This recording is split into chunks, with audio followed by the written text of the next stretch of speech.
The most dangerous employee is not the one that lacks skill. It's the one who have decided to put his eyes on your money. Instead of him to train, instead of him to work and get paid, he's interested on what you make as a business owner. Look, if you have ever hired someone, or you have trained someone, or you have opened your doors, you have invested time, you have trusted them, you have been so patient building them, only to realize that they are stealing from you, or they are starting to position themselves to stealing from you, this message is for you. My name is Ben Adejumo. I teach business ethics and leadership at WCU, Los Angeles, California. I'm also a member of National Association of Christian Counselors on Mental Health Issues in the United States. Look, I'm going to break this down very quickly into like 4 sections, okay?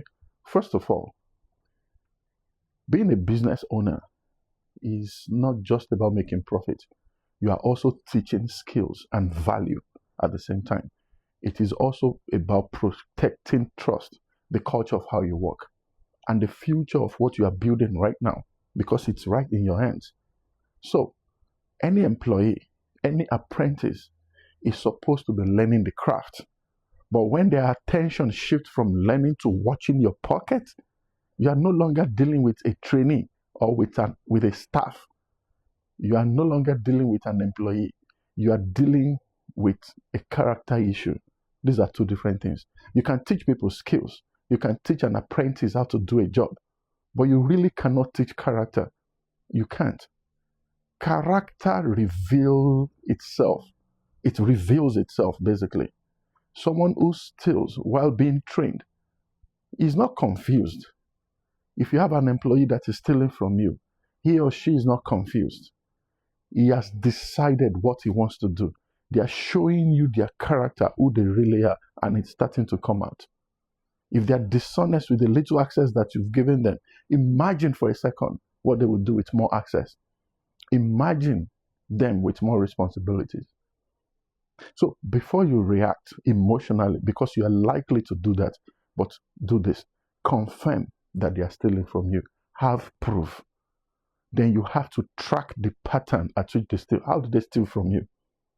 Most employers will just emotionally call police, beat them up, yell, shout at them. All that won't work. It's just emotion. Be certain you have proof. Track how they steal your money. Maybe it's your goods from the warehouse. You need to know how many people that are involved. Then you need to document it. How often? Go back to your books and see what has been going on that you have been suspecting. How many people are involved? Who are they selling your product to? Who is encouraging them? Someone is buying the product from them. There are some who are not participating, but they know this person is stealing from our madam, and yet they won't say anything. So he stole the goods, but someone drove them out of the warehouse. Where did the transaction take place? These are questions you have to ask. These are findings that you have to make, so that when you catch them, they're not going anywhere. There is no ambiguity. Don't ignore any details. Ignoring theft does not make you kind. It will make you vulnerable. Now, when you've gotten your fact, you need to confront them. And when you confront them, don't insult them. No, don't do that.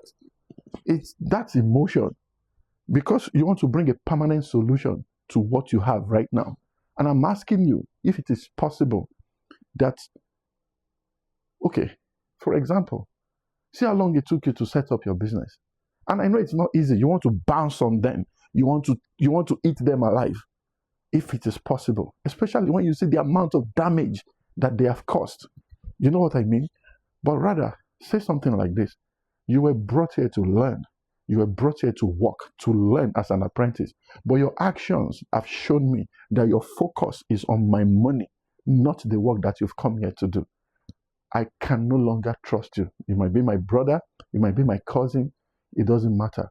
Then you have to listen to what they have to say, because their response will tell you everything. It will either show you that they are remorseful, or it's because they got caught. That's why they are doing this. If they own up to their mistakes, you will know. Or they want to blame you for what is going on. Oh, you don't pay me well. You use me anyhow. I've been here for 2 years. You will know the type of character that have been working for you. You will know if they are entitled or they are willing to grow. then you will make a decision based on what you hear them say. You already make up your mind, remember, but you need to have other facts. Every business owner must answer this question honestly. Can you actually build that trust again? Do you think you can build the trust from someone who has been stealing from you? Every business owner, let me know in the comment section. You know where he's selling your goods to. You know other people are involved. How much begging do you think will qualify him to come back? Then the next question is, do you think they show genuine remorse? Are they remorseful? How are you supposed to know? Are they teachable? You think from what you gathered about them, you think they are lost cause or you think they are redeemable? It is up to you. But I'm stating all these facts so that you know how to make your decision. He's been doing it for a while. The only reason he's sorry is because you caught him. If you did not see this going on, you don't know how long it will be going on. It could have gone on forever until there's nothing else to steal. You need to answer those questions honestly. Because if trust is gone, really, what are they doing around you? You cut them off. Sincerely speaking, if you keep a dishonest employee or an apprentice, it will cost you more than letting them go. Don't keep them around. Any employee you keep who have been stealing from you, rather, they will cost you more. They will give you mental stress. They will give you emotional stress. Your peace of mind will disappear. You understand? If you understand what that means, you cannot keep a fried meat very close to a cat. It is his nature. He has to take it. If that makes sense to you. Then there are other people in your enterprise, in your business, who wants to see what your action would be.